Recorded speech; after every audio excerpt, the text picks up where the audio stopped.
I fell in love with a man who was suicidal for most of his life. There was so much pain and suffering that imagining an out was the best relief he could get for the moment. If you heard his full story, you would understand why. This is a little tribute to my dear friend. In a way, he will always be my partner. Labels don't seem to matter or make sense anymore. Call us what you will. I don't care. That feels really true here. We don't even need to physically be together. I never thought I would ever be able to say that, but I feel complete with or without him. Because he is me. I am him. We aren't separate or apart, and we never were.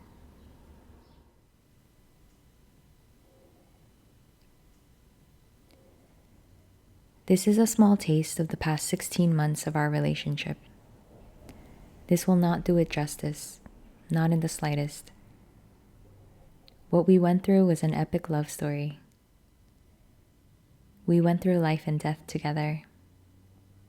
We broke each other apart and loved each other to death. We healed and killed each other. We fell in and out of love until there was just nothing.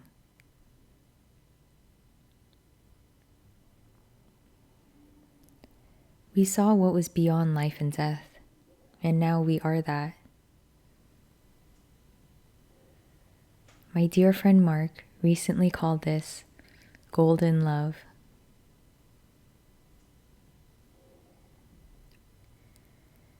About 2 years ago, during the night that he vanished, what was revealed was the end of everything that was familiar to him. He said that his whole body was empty and filled with this golden love, and it wasn't bound by the body. It wasn't ownable. It was everywhere and everything. He calls this the glass bottle night. Recently, he said that that's what it's like when the body dies. It's just nothing. Absolutely nothing. This pure golden love. It's all-consuming and absolutely indescribable.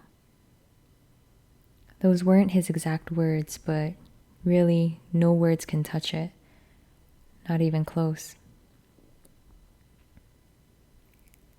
That night, he saw the joke of the spiritual path, the joke of his life, the joke of suffering.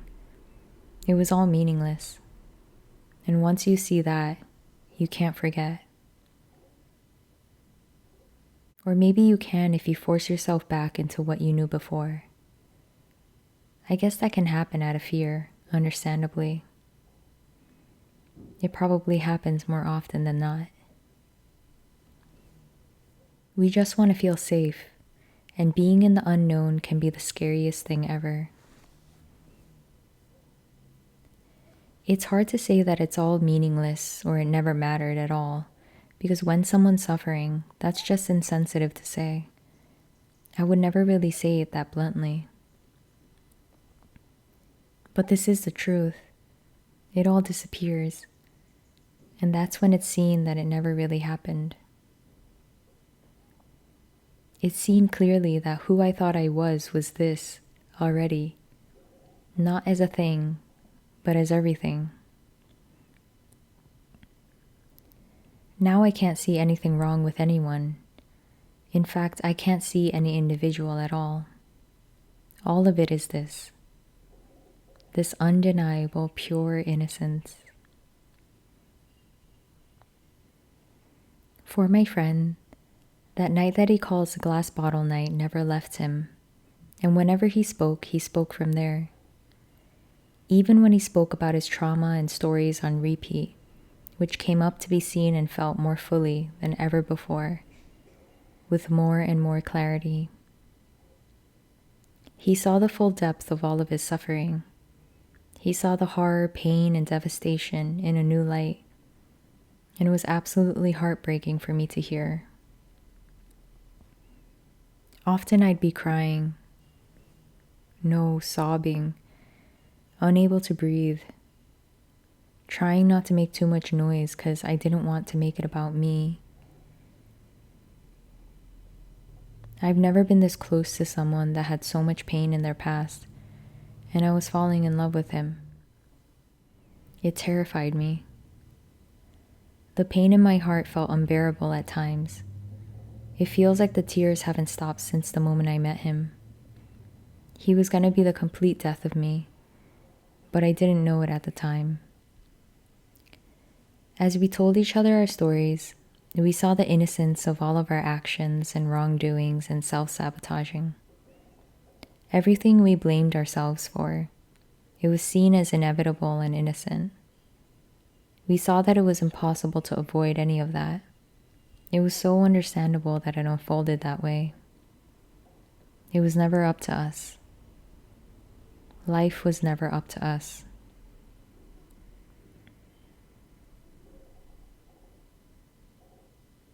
He would often say that his childhood depleted him so much that he didn't stand a chance in this cruel world. Not even close. He was done by the age of 11. He barely had food, clothes, not even a bed, let alone any real care or love. It's no wonder doing the basics was difficult for him. The neglect and abuse that came after that was horrifying for me to hear. It made me see and understand that it wasn't his fault for how he was, or how his life appeared. It all just made sense. Life is difficult as it is, and he was dodging bullets his whole life. He never had a break.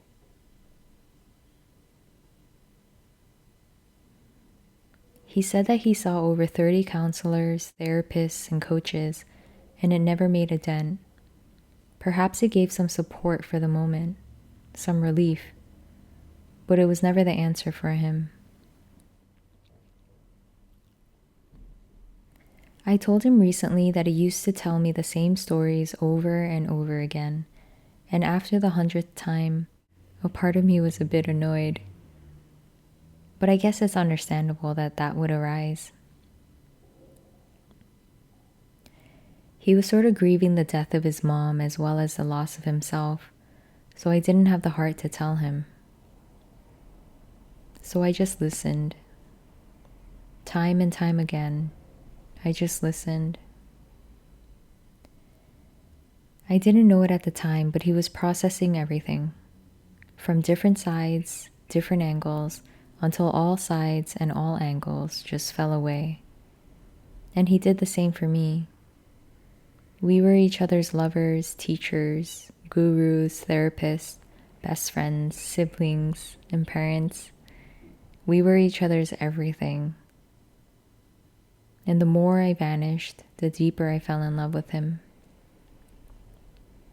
Or maybe you can say, this golden love was just revealed, and it completely consumed me in the process. It consumed both of us.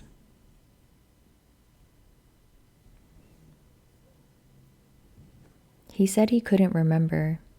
He couldn't remember telling me the same story in different ways over and over. All he said was, well, Mark used to do that, so it doesn't surprise me. It makes sense. Sometimes he referred to himself in the third person, because that's not him anymore. That guy disappeared. Now he barely mentions his story or his mom, or if he does, it's like a distant memory, not very charged. He's like a different person, or rather, he's not a person at all. He's complete emptiness itself. Not that he was a person after that night he disappeared, but there are still really strong remnants of Mark that needed to come up to be seen, processed, healed, and it was the same for me. We healed each other, or killed each other. I guess it was both, but it was the most gentle and loving way to die. Our love for each other was more and more unconditional. There were times where he would point out the truth to me, and I hated him for that. But he was there to see me angry, to see me fall apart and cry. He was just always there. A couple months after, he said that he knew that pointing out the truth would kill me even more. He knew that he would lose more of Suzanne, but he did it anyways. I used to tell him that he had a golden heart. His strength and depth was so intriguing to me. Some of the things he would say really caught me by surprise, and I could feel the immensity of his heart.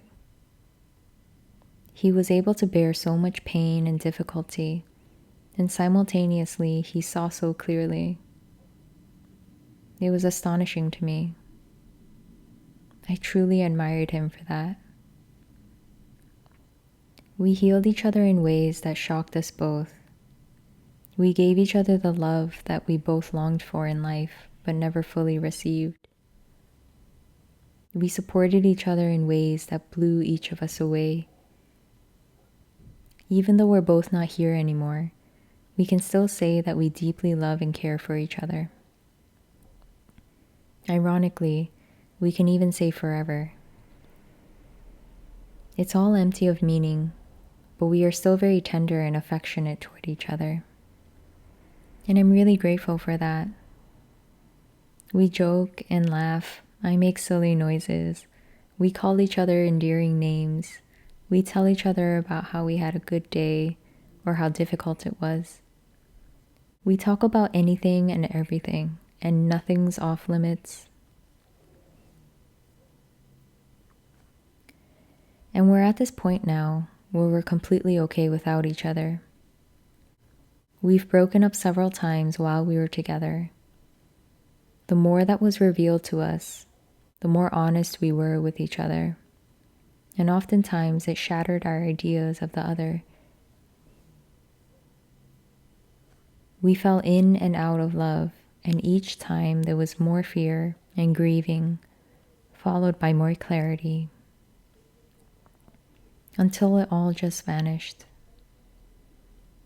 All yearning, wanting, desiring, grasping, neediness, loneliness, heartache, heartbreak, it all exploded within us and left. Gosh, it was beautiful. Agonizingly beautiful. It was challenging to say the least. The greatest pain and heartbreak I've ever experienced, and I'm grateful for it. I'm glad that it completely shattered my heart, never to be pieced back together again.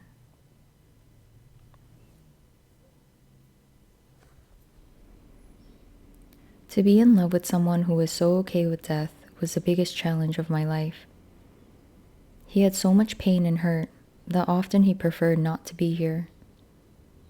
I didn't want him to go, in the sense that it was my responsibility to keep him alive, or happy, or heal him, or make his life better. All of that twisted me up inside until it broke me.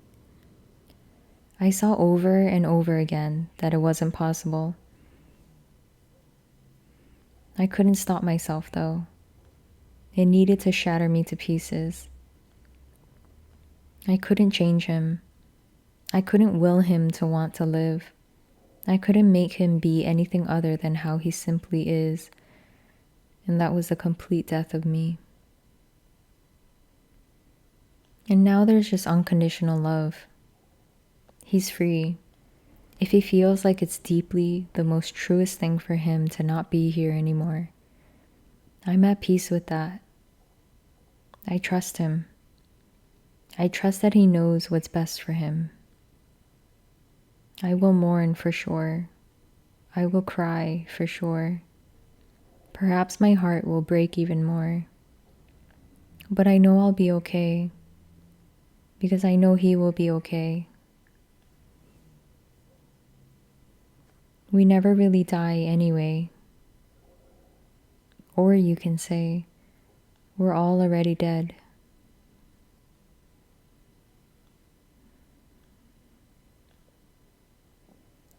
Luckily, there's a slight preference for life now. It's not all days, and it's not all the time, but I was happy when I heard that. I say slight because what this does is bring you to the very edge of life and death, to the point where there is neither. The care or fear about life or death vanish, and this is where the freedom lies. This is what we became. We fell into this edge, never to return again. We melted completely into the abyss, and we can say that life and death are just ideas now.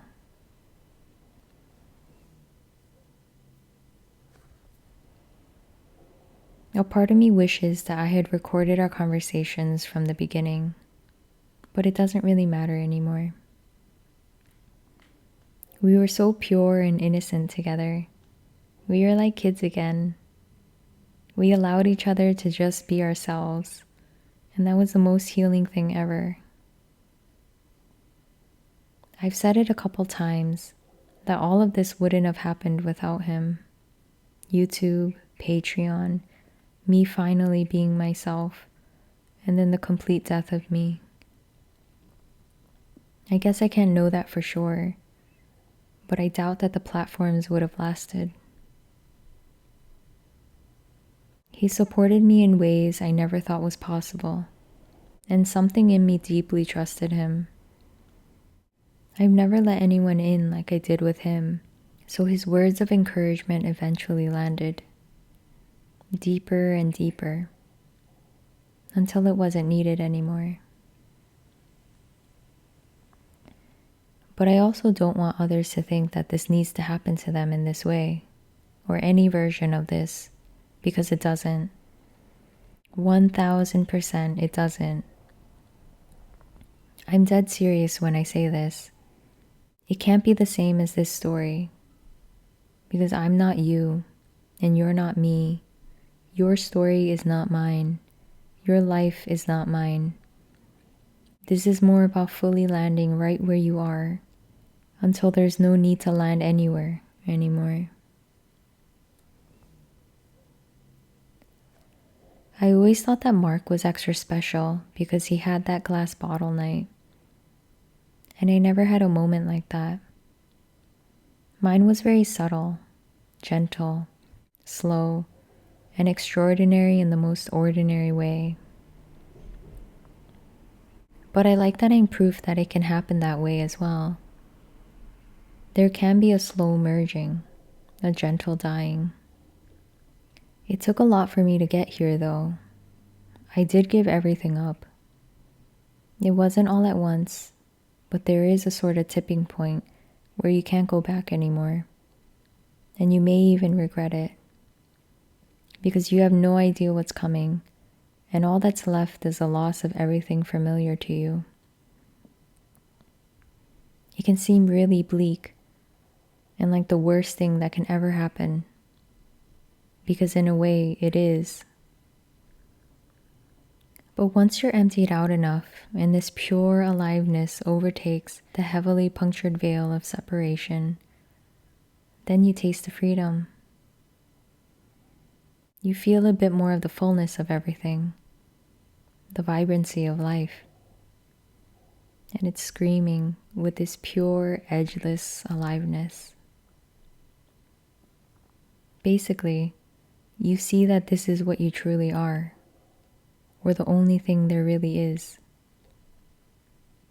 And then you can't say anything about it, because it can't be experienced through the mind. It can't be related to in any way. It just simply is.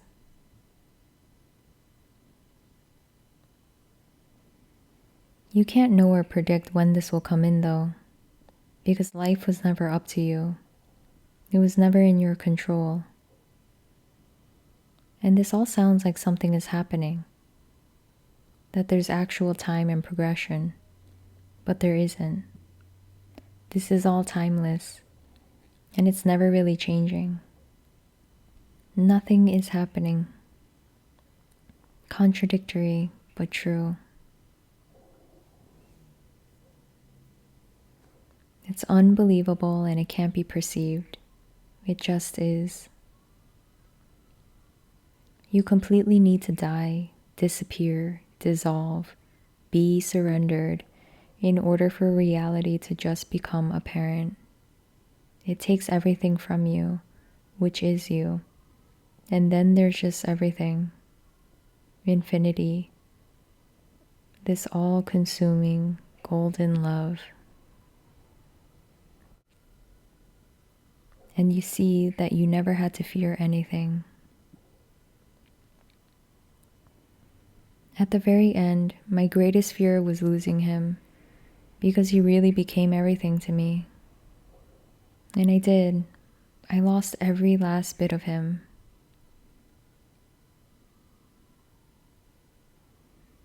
I used to sob on the phone with him, longing to just touch him, hold his hand, just once before we completely died. But it never happened. We ended up dying first.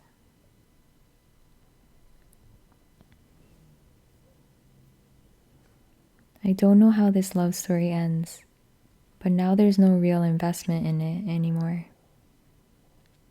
It's all infinity at play, and it will be beautiful either way.